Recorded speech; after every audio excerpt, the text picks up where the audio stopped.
کەژاڵ خانم ئەم خۆپیشاندانەی ئەمڕۆ کێڕێکی خستووە.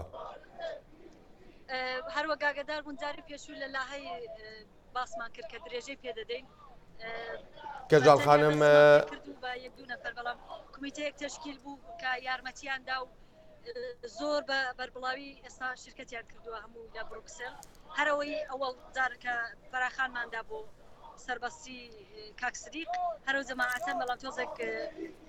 نەفەراتی دیکەش یارمەتی دەدەن هەر بە دوای ئەوە داهاتینە بروکسل.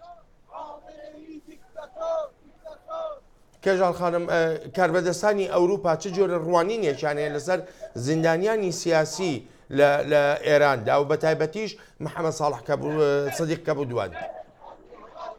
هەروەک ئاگادارن ئەوروپا بەرژەوەندی خۆی هەیە بەرژەوەندی ئابووری هەیە لەگەڵ ئێران لەوە تا ڕۆحانی هاتوۆتە سەرکار زۆر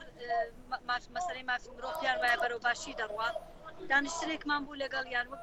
لەوانەیە لە چەندین جگای دیکەشەوە بشار کرابێتەوە سەر بۆ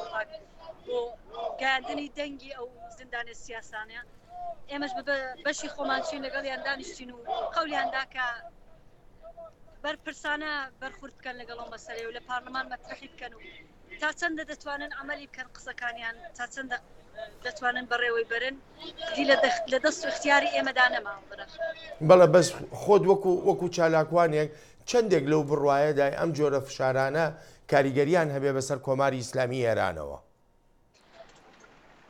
ئێمە حولی خۆمان دەدەین بەڕژانە سەر شقامەکان بە دنیای مەجازی هاچی لە دەستمان بێت دەیکەین تا چەندە دەتوانێت کاریگەری هەبێت دەمێنێتەوە بۆ عملکردی ڕژیمی جمهوری ئیسلامی هەروەک ئاگادارن بەڕێز کاکسدیق دوای 34 ڕۆژ وعدیان پێدا کە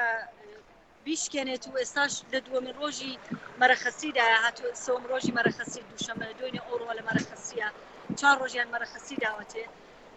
جاگوشارەکان و ئاکسیۆنەکانی ئێمە ڕژانە خیابان و فراخان و ئەوانەی ئێمە تەسیری بوو بێدیانەی بێت ئێمە کاری خۆمان دەکەین خۆشحاڵین بۆ حرەکەتەی کە کردیان و بەلاخەرە لە تۆمەتەکان و بەڕێیان کردەوەی تازە و هەروەها ئەو مەرەخەسی کردایانێتێ بەڵام ئێمە ناوەستیم تاوەکو